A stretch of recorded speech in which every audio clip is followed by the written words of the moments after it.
Menghindari pergaulan buruk. Refleksi pagi 1598. Bagaimanakah seharusnya cara hidup orang yang bijaksana?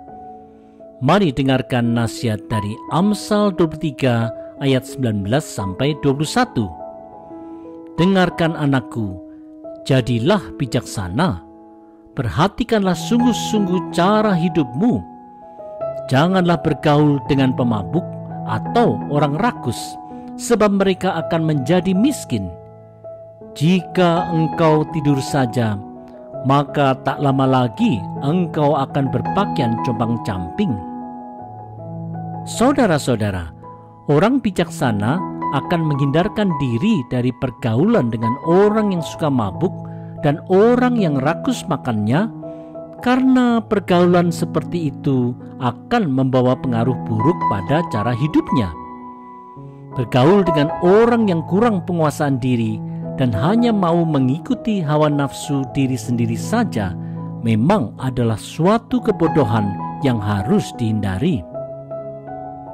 Saudara-saudara, Rasul Paulus mengingatkan di 1 Korintus 15 ayat 33 bahwa pergaulan yang buruk akan merusakkan kebiasaan yang baik. Bila kita mau belajar untuk hidup bijak, maka kita memang harus sungguh-sungguh memerhatikan pergaulan kita, karena pergaulan yang buruk pastilah akan menjerumuskan kita kepada kebiasaan-kebiasaan yang buruk pula. Berbagai kebiasaan buruk itu kemudian akan terserap dalam cara hidup kita sehari-hari, sehingga akhirnya kebiasaan buruk ini akan menjerumuskan kita kepada kehidupan yang bodoh, kurang penguasaan diri, dan tidak dikenan Tuhan. Oleh sebab itu, marilah kita belajar untuk memperhatikan bagaimana cara hidup kita.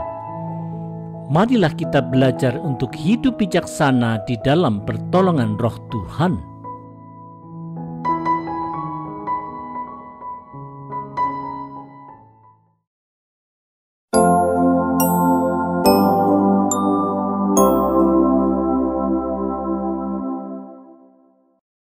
Mendengarkan nasihat hikmat.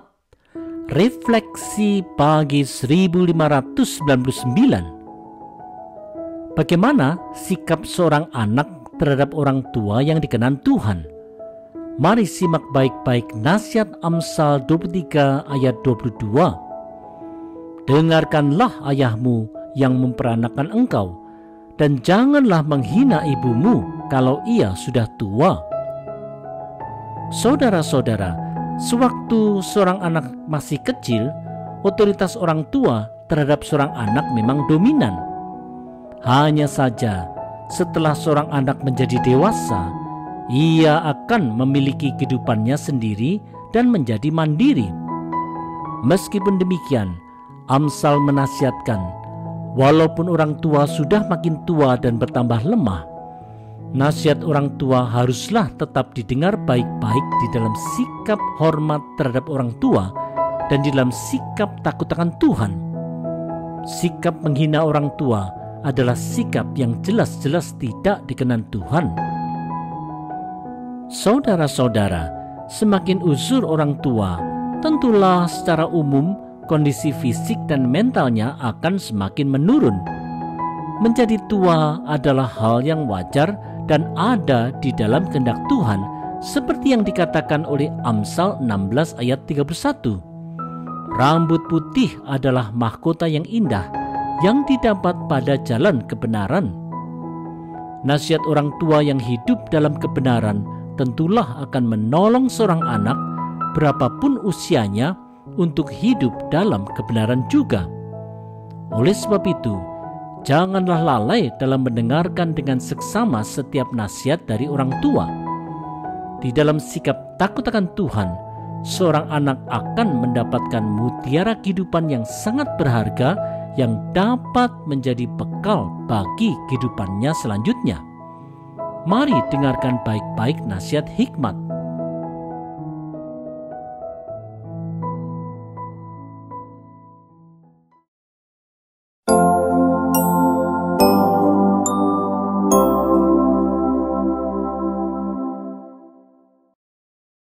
Tidak menjual kebenaran.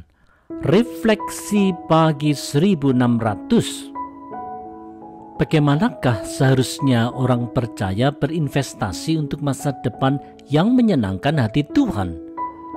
Mari dengarkan baik-baik nasihat Amsal 23 ayat 23. Belilah kebenaran dan jangan menjualnya. Demikian juga dengan hikmat, didikan, dan pengertian. Saudara-saudara, investasi berupa uang, rumah, tanah, ataupun harta kekayaan di mata Tuhan adalah investasi yang sia-sia menurut Pengkhotbah 5 dan 6. Tidaklah demikian bila orang percaya berinvestasi dalam kehidupan yang benar di hadapan Tuhan melalui ketaatan pada petunjuk firman Tuhan. Ini pasti menyukakan hati Tuhan.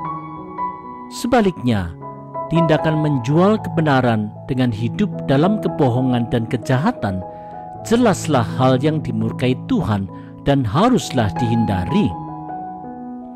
Saudara-saudara, bila seseorang suka berlaku jahat, baik dalam pikiran, perkataan, maupun dalam perbuatannya, maka ia sebenarnya telah menjual kebenaran. Ia akan menjadi orang yang miskin kebenaran, walaupun ia bisa saja memiliki segala kesuksesan dunia. Segala apa yang dimilikinya itu akhirnya tidak ada gunanya sama sekali di hadapan penghakiman Tuhan kelak. Tidak demikian bila seseorang selalu berupaya untuk hidup dalam kebenaran.